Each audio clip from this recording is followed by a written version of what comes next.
bitta odamni ikkita o'g'li bor ekanda. Bittasi yaxshi o'qishni o'qib, yaxshi bir zo'r pul topar ekan.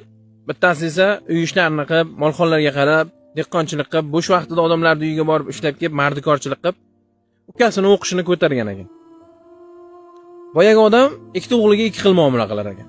Yaxshi pul topadiganiga yaxshi muomala qilib balandga ko'tarar ekan, kam pul topadigan o'g'liga esa yomon gapirib pastga urar ekanda.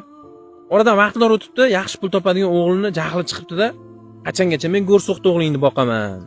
O'zini o'zi boqa olmaydimi? O'ziga qo'shib ikkita bolasini, yana ayolini boqyapman. O'zini o'zi boqsin. Men bu uchun ishlamayman deb otasiga baqirdi.